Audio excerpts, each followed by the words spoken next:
stop scrolling right this bloody second. I mean it. Put the tea down, because the reality TV universe just imploded, and what you've been told by the glossy magazines are an absolute lie. You think you know why the Brown family empire crumbled? You think this is just another sad story of a marriage fizzling out? Nonsense. What we are actually looking at is a highly calculated, multi-million-dollar asset war, completely masked as family drama. I've just intercepted the hidden equations behind the recent TLC headlines, and I am telling you now, the secret moves happening behind closed doors in Flagstaff are about to send Kody Brown straight into financial oblivion. You are hearing this here first, mates. The reality TV patriarch is not just losing his wives, he is losing his absolute mind, and the paper trail proves it. Welcome back, my brilliant truth seeker insiders. If you are new here, I don't just read you the tabloids, I dissect them. I expose the hidden truths the networks desperately want to keep buried. So do me a favor right now. Smash that like button and hit subscribe to this channel. When you subscribe, you aren't just a viewer. You become part of the most elite, sharpest investigative gossip community on the internet. We look at the facts, the law, and the psychology. Now, get comfortable, because today's dossier is thicker than a London fog. Right, let's do a quick recap for context, shall we? For years, we have witnessed Kody's sheer, unadulterated injustice towards Janelle. This is a woman who was the unquestionable financial backbone of the family, literally pulling money from her own inheritance and retirement accounts to fund the extravagant lifestyle of a man who, quite frankly, treated her like a second-class citizen. We all remember the absolute shambles of her living in a cramped, freezing RV on Coyote Pass, surviving without basic running water, battling the harsh Arizona elements just to hold on to a sliver of the polygamous dream she was promised. Meanwhile, Kody was swanning about in a $1 million mansion with Robin, surrounded by hoarded art and expensive knickknacks, entirely oblivious to the freezing indignity his so-called equal partner was enduring just a few miles away. The mainstream media painted Janelle packing her bags and walking away as a simple separation, a mutual drifting apart of two people whose spiritual paths no longer aligned. But my lovely insiders, when you follow the money, separation is just a polite, easily digestible word for a tactical financial siege. The truth is much darker and infinitely more calculated. For over a decade, Janelle functioned as the quiet, pragmatic workhorse, balancing the ledgers, paying the mortgages,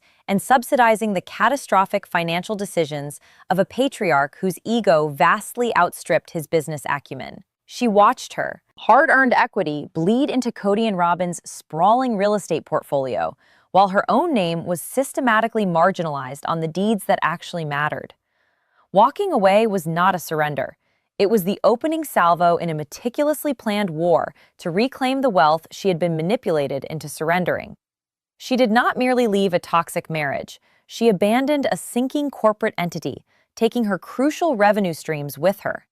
This sudden absence of her financial lifeblood has triggered a cascading failure within the Brown family economy, leaving Kody scrambling to plug holes in a dam that is actively shattering under the immense pressure of his own greed. Picture the scene on Coyote Pass right now. It is no longer the idyllic, sprawling promise of a unified family future. It sits under the harsh Arizona sun as a barren, haunted monument to Kody's catastrophic failures. The wind howls through the empty, untouched timber, whistling past the very spot Janelle's freezing RV once sat. The dirt itself represents millions of dollars of trapped equity, locked away in an unusable, undevelopable wasteland because Kody refused to pay off the land completely, paralyzed by his own financial mismanagement. He wanders that empty property, staring at the trees, obsessing over lines on a map that mean absolutely nothing when the bank holds all the cards. Every single day, the interest compounds. Every single day, the property taxes loom. The grand vision of 4 sprawling homes, a giant central lodge, and a permanent patriarchal dynasty has completely rotted away, leaving nothing but unpaid bills and toxic resentment.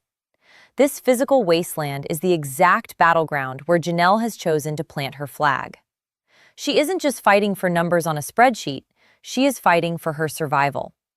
Now, let's pour the real tea, and I promise you it is scalding hot. the legal and financial complications brewing beneath the surface here are absolutely staggering. My sources, deeply embedded within the Flagstaff property records and local legal circles, are whispering about a looming, catastrophic maneuver known as a partition action. For those who aren't fluent in high-stakes legalese, a partition action is not a simple disagreement. It is a nuclear lawsuit. It is the legal equivalent of scorching the earth. It is exactly what happens when co-owners of a piece of real estate absolutely despise one another to the point of complete gridlock, and one party bypasses negotiation entirely to force the court to order the mandatory, immediate public sale of the land. Janelle's name is stamped onto that Coyote Pass dirt, tied to Kody and Robin in a tangled web of joint tenancy that Kody assumed would trap her forever. He thought he could stall, deflecting her demands to build on her plot while continuing to use her asset as leverage for his own sprawling debts. But he grossly underestimated her resolve. Janelle is allegedly gearing up to use this partition action to strip Kody of his most prized possession, forcing the Arizona courts to liquidate the sacred family land so she can finally, violently, extract her stolen equity. Imagine the utter humiliation for a man whose entire identity is wrapped up in the illusion of patriarchal land ownership, suddenly being forced by a judge to put his precious Coyote Pass on the auction block, all because the wife he ignored refused to be financially bled dry any longer. The mere threat of this lawsuit has sent shockwaves through the remaining remnants of the Brown family structure. Kody knows that if that land is forced into a public sale, not only will he lose the physical symbol of his grand polygamist kingdom, but the resulting financial audit will expose the absolute wreckage of his personal finances to the entire world. Every hidden loan, every misallocated TLC paycheck, every single dollar funneled from the family pot into Robin's private sanctuary will be dragged into the unforgiving light of a courtroom. Janelle is not just asking for her money back. She is demanding a total financial reckoning, utilizing the very legal system Kody thought he could outsmart. But wait, the plot thickens into pure, unadulterated madness. Kody is utterly terrified. The rumor mill is in absolute overdrive, painting a picture of a man cornered by his own hubris, frantically pulling levers in the dark to save himself. To protect his remaining assets from Janelle's forced sale, he is genuinely, desperately consulting high-powered solicitors about filing for Chapter 11 bankruptcy. Yes, you heard me correctly, Chapter 11. Not a standard personal bankruptcy, but a reorganization bankruptcy specifically designed for failing corporations. This is a masterclass in manipulation. By attempting to categorize his fractured family brand and associated LLCs as a collapsing corporate entity, Kody is attempting to throw a massive legal wrench into Janelle's gears. A Chapter 11 filing triggers an automatic stay, a legal force field that temporarily halts all lawsuits, foreclosures, and forced sales, including a partition action. Kody is trying to use the federal bankruptcy courts to freeze the battlefield, buying himself time to hide assets, restructure his massive, crushing debts, and trap Janelle's equity in endless bureaucratic limbo. He wants the courts to view the Brown family not as a broken marriage, but as a bankrupt business that needs to be salvaged, hoping to legally mandate a restructuring plan that forces Janelle to accept pennies on the dollar for her massive contributions over the decades. It is a breathtakingly cynical move, weaponizing the very legal structure of their reality television empire against the woman who built it. But this desperate gambit requires massive amounts of immediate capital to fund the exorbitant legal fees required to even file a Chapter 11 reorganization. Bankruptcy attorneys of this caliber do not work for television exposure. They demand massive upfront retainers. Kody is cash poor, drowning in mortgages, and entirely cut off from the steady influx of funds that Janelle and Mary once provided. His back is against a wall constructed of his own arrogance, and the walls are rapidly closing in. Every passing day brings Janelle's lawyers closer to filing the paperwork that will trigger the total liquidation of his world. And why is he panicking with such visceral intensity? How does a man without liquid assets fund a multi-million-dollar corporate bankruptcy defense? This brings us to the darkest, most closely guarded secret currently echoing through the canyon winds of Flagstaff. Allegedly, Kody is quietly, frantically, attempting to court a new, highly wealthy partner in a clandestine spiritual union, specifically engineered to inject massive amounts of untraceable cash into his failing estate before the Chapter 11 paperwork hits the judge's desk. The identity of this potential new partner is shrouded in intense secrecy, kept entirely hidden from the prying lenses of the TLC cameras. Whispers from the deepest corners of the fundamentalist community suggest she is a widowed woman from an elite, hyper-wealthy sect, possessing a massive, independent trust fund. This is not a courtship born of divine calling or a genuine desire to rebuild a fractured plural family. This is a transactional, predatory hunt for a financial life raft. Kody isn't looking for love, mates. He's looking for a bloody bailout. He is attempting to lure in a deeply devout, wealthy benefactor, selling her the illusion of becoming the saving grace of television's most famous polygamist family, all while secretly planning to drain her accounts to fend off Janelle's legal siege. The absolute audacity to seek a new financial host while the previous ones are actively suing him for their stolen wealth. It highlights a deeply disturbing pattern of behavior where spouses are viewed purely as revenue streams, spiritual mergers meant to enrich the patriarch at all costs. But this new wealthy widow is allegedly no fool, and the negotiations behind closed doors are fraught with tension. Kody is having to make impossible promises, offering up control of the family narrative and prime real estate that is already contested in Janelle's impending partition action. It is a massive, high-stakes shell game, with Kody desperately moving hidden funds and spiritual promises around the board, praying that Janelle's lawyers don't catch wind of the sudden influx of wealth he intends to secure. Imagine the frantic, paranoid energy inside Kody's current million-dollar mansion. The curtains are drawn, the cameras are turned off. He is pacing the floors of a home overflowing with Robin's expensive collections, clutching legal documents that threaten to tear it all away. He is caught in a trap entirely of his own making, desperately trying to silence the ringing phones as collection agencies and Janelle's viciously sharp legal team begin to circle the perimeter. The patriarch who once demanded absolute obedience from 4 different households is now reduced to begging high-priced corporate bankruptcy lawyers for a miracle and whispering sweet nothings to a mysterious wealthy widow in the dead of night, hoping her trust fund can act as a shield against the consequences of his own actions. This is the ultimate, terrifying corner he has backed himself into. He is playing a dangerous game of financial roulette, betting his entire empire on a secret marriage and a corporate bankruptcy loophole, while Janelle stands calmly at the gates, holding the match that will burn the entire facade to the ground. The countdown has begun, and the explosion is going to be spectacular. Let us strip away the dense, suffocating layers of legal maneuvering for a moment and examine the twisted, decaying psychology at the absolute center of this circus. What we are witnessing in Kody Brown right now, broadcast in agonizing real-time across high-definition television screens, is not merely the sadness of a failed marriage. It is a textbook, catastrophic, narcissistic collapse. In the clinical realm of psychology, a narcissistic collapse is a violent, terrifying event. It occurs when a grandiose narcissist completely loses their primary sources of supply, their absolute control, their unearned adoration, their unquestioned power. For decades, Kody operated under a delusion of godhood within his own meticulously constructed universe. He was the undisputed sun, and his wives were merely orbiting planets, entirely dependent on his gravitational pull for their warmth, their status, and their spiritual salvation. Janelle was the most crucial of these planets. Her unwavering financial subservience, her quiet tolerance of his glaring inadequacies, and her willingness to swallow her own pride to maintain the illusion of the big, happy, plural family provided the foundational mirror Kody used to reflect his own false greatness back to himself.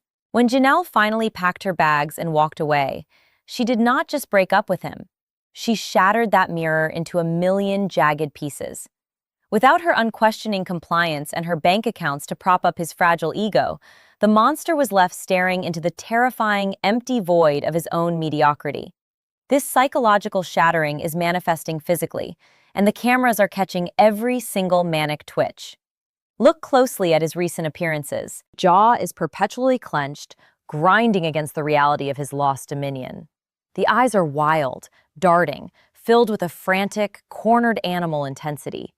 He is prone to erratic, explosive bouts of anger, delivering venomous public tantrums that are completely devoid of logic or self-awareness. He paces the sprawling floors of his deeply mortgaged mansion like a deposed king, frantically searching for traitors in the shadows, entirely incapable of understanding that the rebellion was caused by his own tyranny. When the narcissistic false self begins to disintegrate, the resulting desperation is deeply toxic. He is lashing out at everything and everyone, attempting to rewrite history on camera, portraying himself as a deeply wounded martyr who was mysteriously abandoned by the women he spent years systematically neglecting. But this performance is failing. The mask has slipped, and beneath the carefully coiffed hair and the practiced, charismatic smile is a deeply terrified man who suddenly realizes the entire world can see exactly what he is. This is the absolute core of a narcissistic collapse, the agonizing, inescapable realization that the audience is no longer buying the performance, prompting a desperate, reckless scramble for new victims to validate his crumbling reality. But how is Janelle countering this erratic, explosive psychological warfare? She is delivering an absolute masterclass in survival, employing a devastatingly effective psychological tactic known clinically as gray rocking. When you are dealing with an abuser, a manipulator, or a malignant narcissist, engaging with their chaos only feeds their sickness. If you yell, they have won. If you cry, they have won. If you try to logically defend yourself against their fabricated reality, they have successfully trapped you back inside their twisted game. To gray rock is to become an impenetrable fortress of absolute apathy. You make yourself as uninteresting, as unresponsive, and as emotionally flat as a boring gray pebble sitting in the dirt. Janelle has weaponized silence. Kody screams from the proverbial mountaintop. He sends frantic, threatening messages filled with legal jargon and emotional manipulation. He attempts to publicly shame her, desperately trying to elicit a reaction, a tear, an argument, anything that will prove he still holds power over her emotional state. And Janelle simply shrugs. She reads the vitriol, turns off her phone screen, and calmly dials her team of forensic accountants. She is giving him absolutely zero emotional reaction, entirely starving him of the dramatic supply he craves. Picture Janelle sitting across a sprawling mediation table, bathed in the cold, fluorescent light of a law office. Kody is across from her, his face flushed with rage, slamming his hands on the mahogany, spinning wild narratives of betrayal and demanding respect. Janelle sits perfectly still. Her posture is relaxed. Her face is a terrifyingly blank canvas. She looks at him not with anger and certainly not with love, but with the hollow, detached curiosity of a scientist observing a malfunctioning machine. She does not interrupt his tantrums. She waits for him to run out of breath, and then, in a voice entirely devoid of inflection, she pushes a spreadsheet across the table and demands the missing equity from her Coyote Pass investment. This icy, calculated indifference is accelerating Kody's mental collapse faster than any screaming match ever could. By refusing to play the role of the hysterical, scorned wife, Janelle has completely disarmed him. She has shifted the battlefield from the emotional arena, where Kody is a master manipulator, to the cold, unforgiving realm of mathematics and property law, where he is utterly defenseless. She is dismantling his empire brick by brick, and she is doing it without raising her voice. We also cannot possibly ignore the deeply profound and devastating role of the children in this psychological siege.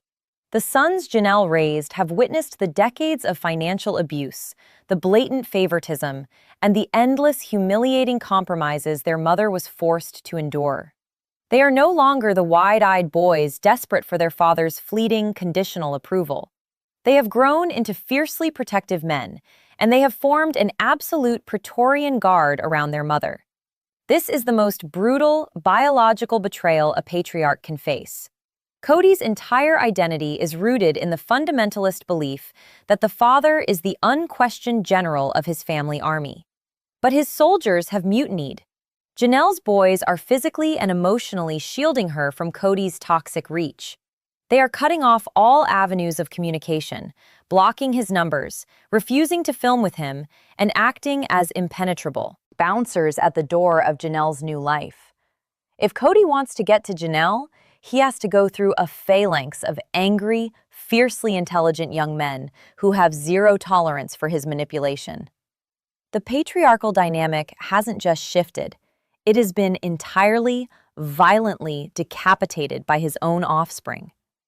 Imagine the profound humiliation Kody experiences every time he attempts to reassert his dominance, only to be met with the cold, hard stares of his own sons, who tell him, in no uncertain terms, that his authority is completely null and void.